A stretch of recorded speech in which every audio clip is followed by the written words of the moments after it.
आज आपण हलव्याचा एक वेगळाच प्रकार पाहणार आहोत, कच्च्या पपईचा हलवा। तर तो बनवायचा कसा आणि त्यासाठी काय काय साहित्य लागतं ते पाहून घेऊया।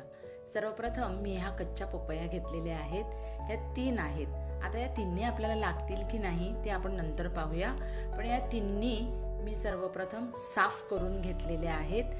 त्याचे 2 तुकडे करून घेतलेले आहेत। आता तुकडे करायच्या अगोदर हे जे थोडं थोडं हे हिरवट जे दिसतं ते सगळं आपल्याला काढून घ्यायचं आहे, कारण त्यामुळे पपई थोडीशी कडवट पण लागते। आता मी 2 तुकडे करून आतला हा जो भाग असतो सफेद कलरचा तो सुद्धा आपण एकदम काढून टाकायचा आहे। आणि अशा प्रकारच्या खिसणीवर आपण ही पपई छान अशी किसून घेणार आहोत। आता ही कच्ची पपई थोडीशी कमी रसाळ असते, ह्यात जास्त रस्सा नसतो, ही जर थोडीशी अशी ड्राय असते, त्यामुळे आपल्याला शिजवायला अगदी सोपी जाते। सॉफ्ट पण पटकन होते आणि पाणी जास्त सुटत नसल्या कारणाने आपला गॅस पण वाचतो।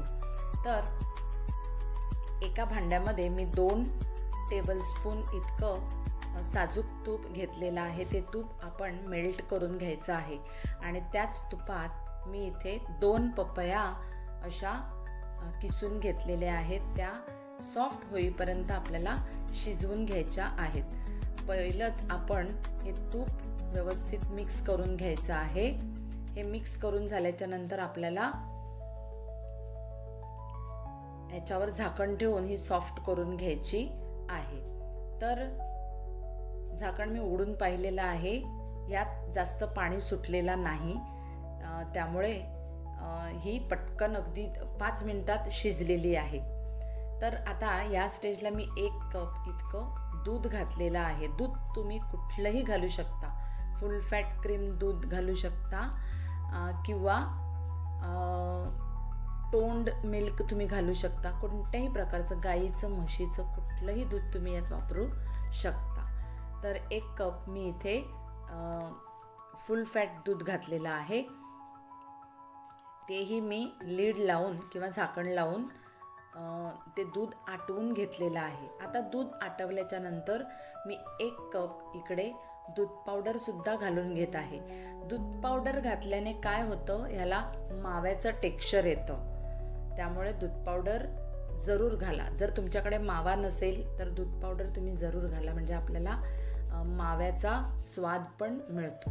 त्यानंतर मी 1 कप इतकी साखर घातलेली आहे। आता तुमच्या आवडीनुसार तुम्ही इकडे साखर कमी जास्त करून घेऊ शकता। सगळ्या गोष्टी मी इकडे मिक्स करून घेतलेल्या आहेत। त्याच्यावर झाकण लावून ते मी शिजवून घेतलेलं आहे आणि नंतर मी त्यात 1 टीस्पून इतकं वेलची पूड घालून घेतलेली आहे। ती वेलची पूड सुद्धा मी छान अशी यात एकजीव करून घेतलेली आहे।